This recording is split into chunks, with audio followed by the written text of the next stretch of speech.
Well, welcome to another edition of JaxParks TV. I'm Gary Teague, one of your hosts, and we're bringing you a show today from the Legends Community Center in Northwest Jacksonville. This 35,000 square foot multi-purpose facility was designed to meet the diverse needs of its community. From the basketball court to the industrial-sized kitchen, there's something to do for everyone. Throughout the show, we'll bring you some of the highlights of all of this the facility has to offer. Every day, JaxParks works with different partners to bring you the best program possible. And with football season beginning, our own Jamie Curley brings us his hard-hitting story about another JaxParks partnership. Hi, I'm Jamie Curley, JaxParks TV. And like most professional football players, I got my start in the league similar to this, Pop Warner here in Jacksonville. Pop Warner partners with the city to provide youth football and cheer and dance to young people here in Jacksonville. Every year, this program averages over 7,000 participants in the Jacksonville area that consist of over 150 football teams and more than 75 cheer squads. These kids get the chance to get outside and exercise while learning life lessons that will benefit them on and off the field. We don't keep any stats. They do keep a score on the board, so I think that shows a value in winning and losing because there is an intrinsic value in both.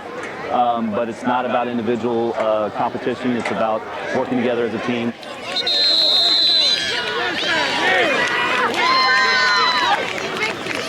In addition to teaching positive life lessons, Pop Warner is proactive in keeping kids safe. The league maintains a strong weight class and age requirement for each age group. And like the pros, Pop Warner also regulates how long players can practice in pads. Besides teaching kids how to make the big hit, the program also ensures they hit the books. In order to participate in the program, you have to maintain at least a 2.0 the year that you're participating. There is a program for those kids that are under 2.0 that allows them to participate in the program, but they have to get a progress report each month from their teachers that says they're maintaining that 2.0 while they're participating. Pop Warner is not just for the boys. The year-end national competitions at ESPN's Wide World of Sports also host the best cheer and dance teams from coast to coast.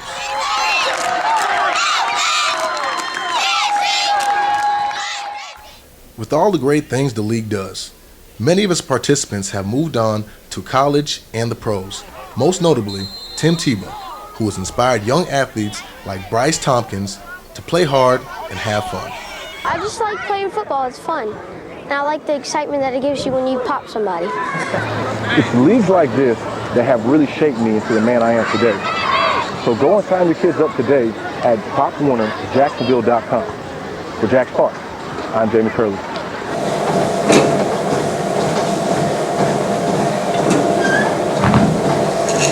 Another thing that shaped me into the man I am today are weights.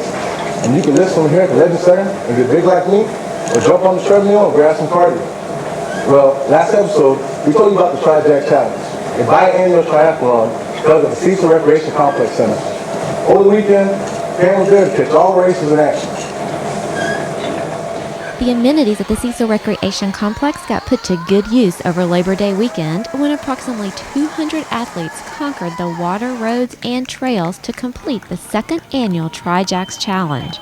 While most of the competitors were from Northeast Florida, 6 other states were also represented.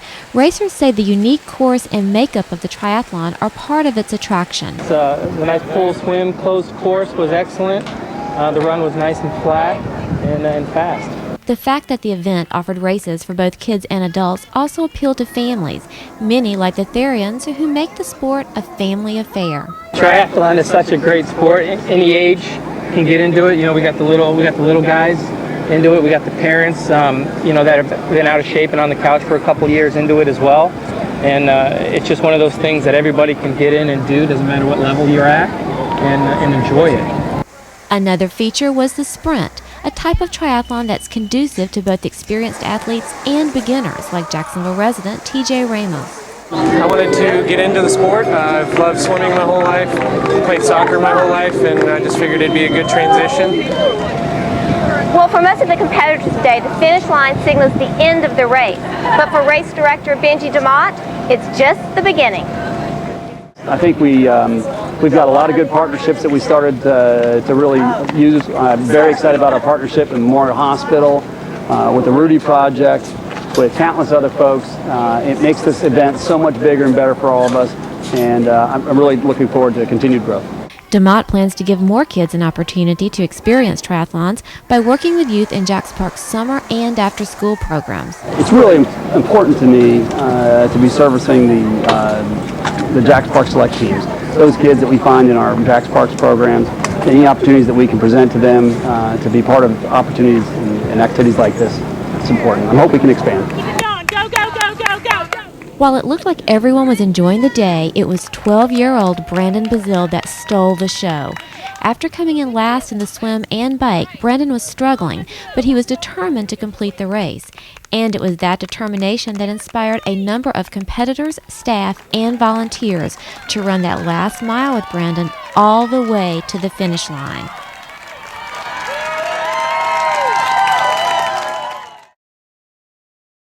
The Tri-Jax Challenge is a twice-annual event hosted by Episcopal Amberjacks and JaxParks. Thank you to this year's sponsors, Safe Kids USA, Acme Barricades, Memorial Hospital, Jump for Joy, Cliff Bar, Road ID, Clean Bottle, DeSoto Sports, Rudy Project, Fuel Belt, Sam's Club, United States Air Force, and Brumos Motors. The next Tri-Jax Challenge is scheduled for April 6, 2013, and we hope to see you there. Hi, I'm Pam Roman, and I'm here to tell you about another event that will really keep your kids active. But first, a little bit more about our location. We're in the auditorium at the Legends Center. It's a very large room. It's used for productions, community meetings, and other large events. But back to that fun event. At the end of September, it's JaxParks' annual Worldwide Day of Play. Let's check out some images from last year. This is Musical Pies. These two girls are playing their traditional Nickelodeon game, and clearly one girl has won this competition. And what about this? It's that ever popular, ever messy green slime, a Nickelodeon staple and also a staple at JaxParks' Worldwide Day of Play. We also have traditional activities like tug of war, hopperoos, hula hoops, all those games that you played as a kid. So bring your family out. It is from noon to 3 on Saturday, September 29th at the Edith Brown Ford Community Center and Woodstock Park. It's free for everyone, so we'll see you there. Hey guys, I'm here at the Legends Computer Lab checking out what's going on at JaxParks. And you can too by going to JaxParks.com. But until then, let me fill you in on what's coming up next month. Bring your kids out to the North Bank Riverwalk on October 6th for Art in the Park, where there will be fun, interactive art activities for everyone from 11 a.m. to 3 p.m.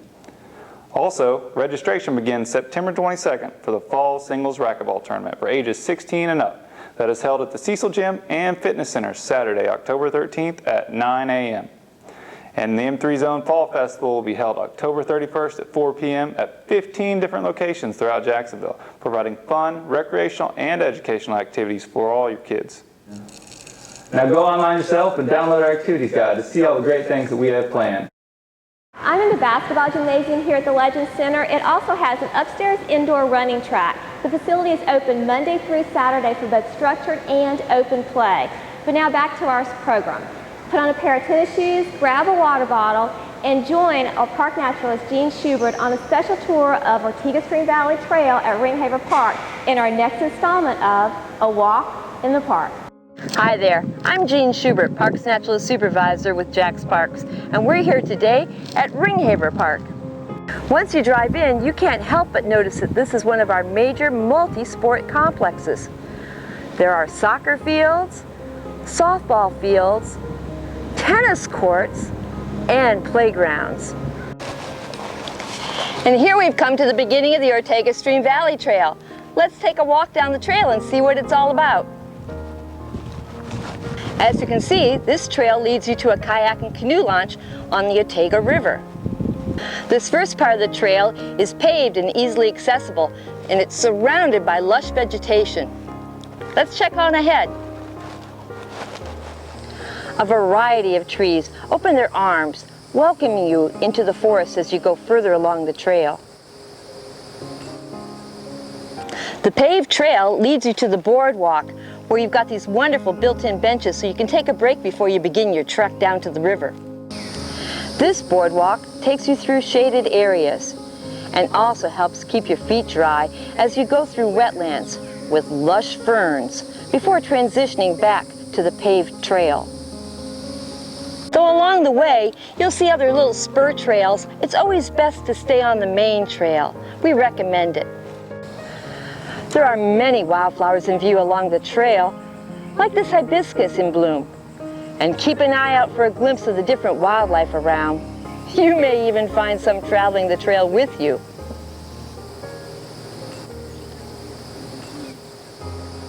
Either fork from the paved trail will bring you to this elevated boardwalk, which will take you out to the river. Let's go.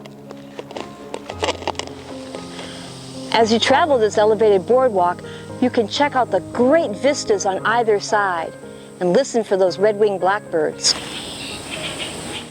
Well, we've reached the end of the trail for today, and are rewarded with this wonderful view of the Ortega River.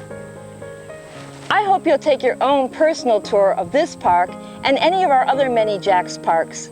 After all, it's as easy as a walk in the park. Well, thanks for tuning in to another edition of JaxParks TV. Don't forget to stay connected on Facebook, Twitter, YouTube, Pinterest, and of course our website, JaxParks.com. Until next time, we'll see you in the parks.